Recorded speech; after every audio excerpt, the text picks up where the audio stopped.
Hey everyone, Lone Wolf Jedi here, and this is the first of the three movie reviews I said I was going to do. And as promised, it's going to be on Seth MacFarlane's Ted. Ted stars Mark Wahlberg as John Bennett, a boy who's had a talking stuffed bear since he was 8 years old, and it's talking and comes to life. Seth MacFarlane is the voice of Ted in the later years. In the younger years, he was done by the kid that played young John Bennett. Mila Kunis as Laurie Collins, John's girlfriend, and Giovanni Ribisi as Donnie, the, I guess you can call him, main antagonist. He's the kidnapper.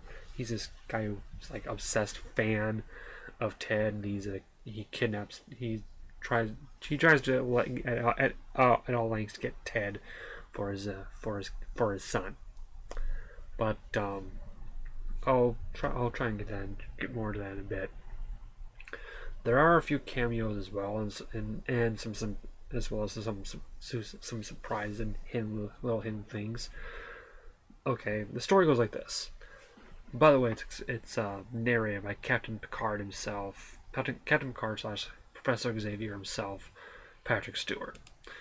And there are some things there you're like, holy shit, can't believe Patrick Stewart said that. Anyway.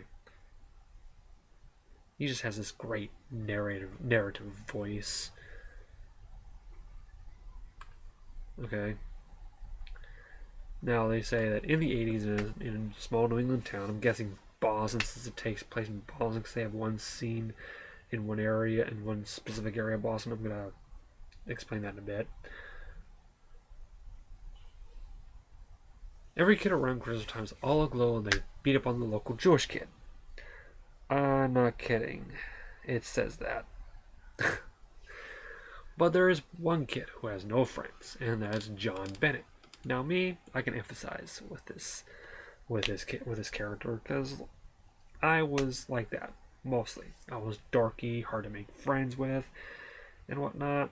Well, and let's get back to the story. Christmas morning, the kids open up their gifts, and here's where I show my age.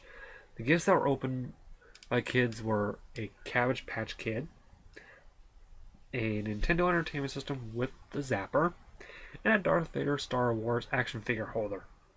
I remember all those things. Oh man. John gets a large teddy bear from his parents, and here's where we see the first of the 5 voices from MacFarlane's TV series Family Guy. Alex Borstein, who plays Lois Griffin on the show, plays Helen Bennett, John's mother. He names the bear Teddy, and he wishes for him to be alive, and he comes to life. At first, he was like I said earlier. At first, he was voice of the young kid, and he gets popular as they get older.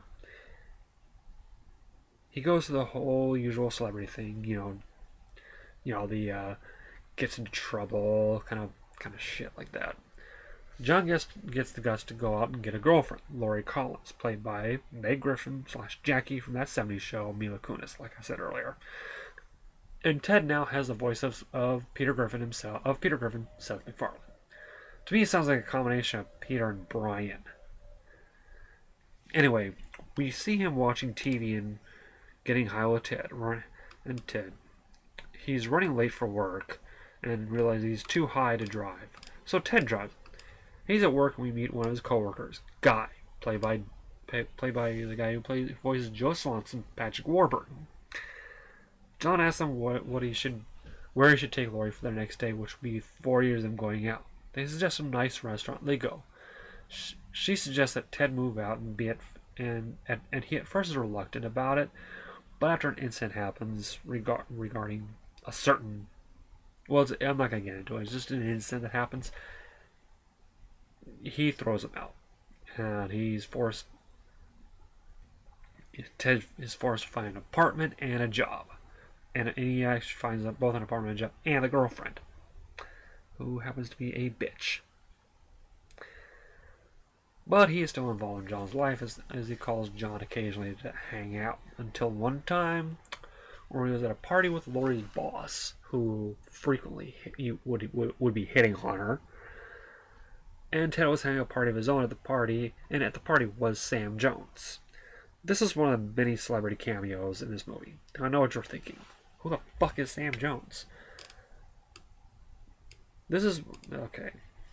He played Flash Gordon in that campy movie from the 80s. And that is the one movie that both John and Ted seem to like and watch religiously. John tells Laurie he has to step out for an hour or so. Well, actually, I don't know how long he said he was going to be. He ends up being gone for a long time, and because as they all get high and wasted, Laurie shows up and is angry and leaves John. John tells Ted to leave forever. Ted tries to patch up things and ends up getting kidnapped by his obsessed by Donnie, the obsessed fan, who was jealous when he was younger that John had a talking teddy bear that came to life, and he wanted to do whatever it took to get Ted for his son, because his son is a fat, spoiled brat who gets whatever he wants all the time. They take him to a house where he sends Ted and his son off to his son's room to play. That is never a good sign. Ted gets away and calls John, who doesn't answer because the number is blocked. And excuse me a moment.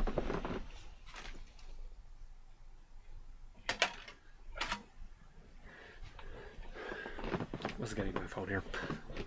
And to tell you the truth, I don't answer it either. I mean, if it's a number that says unknown, blocked, or from an area code that I don't know, I won't answer it. Like if it's from 213-323-818-66 or any of the area codes in Southern California, I'll answer it.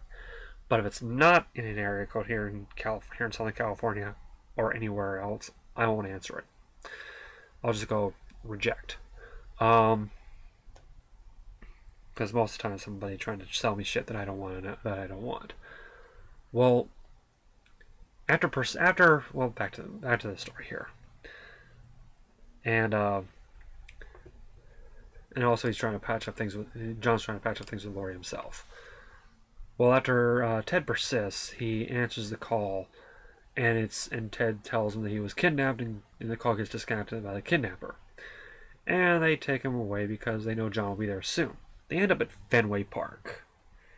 Now, I don't know if this movie was entirely shot in Boston, or they just used Fenway for that one scene. But you cannot, I say you cannot mistake Fenway. With the big green monster in left field, the fact that it's all green, all the design of the stadium all around the inside is pretty much green. I mean, it's that unmistakable kind of stadium.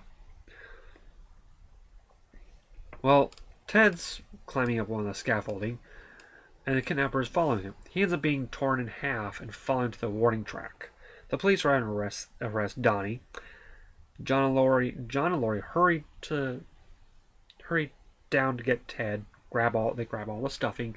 They hurry him home and try to find a needle and thread to sew him back up.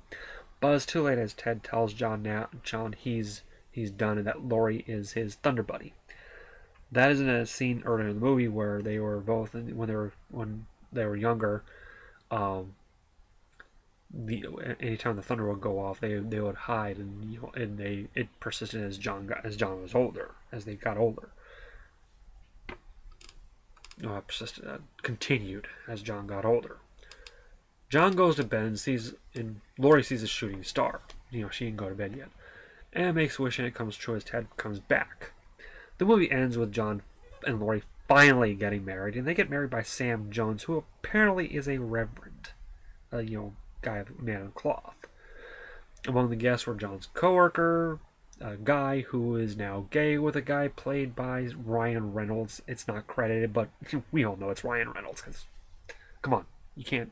It's Ryan Reynolds, okay? His boss, who brought Tom Skerritt, and I believe Nora Jones, who made an appearance earlier in the film. She was like doing some kind of concert, and part of one of the things that John was trying to do to patch things up with Laurie was he actually got up and sang at Nora Jones' concert. horribly, but he did it. And as John and Laurie drive off, Sam and Ted do the Flash Gordon leap. You know, the one he did at the end of the movie. If you didn't see it, go find it on Netflix or someplace. Just look for it. You'll be able to find it somewhere. It's got to be somewhere. It's a cult classic. So that was Ted. Did I like it? It was okay for a laugh, but I don't think it was good. Would I recommend it? If you like Seth MacFarlane's style of comedy, yes, I would recommend it. But it's rental material, and we rented it off of Redbox. We rented it off of Redbox. That's it for my review of Ted. Join me next time when I review Looper. Until next time, this is LWJ saying thank you all for watching. See you all next time. Take care of yourselves. You think you know me?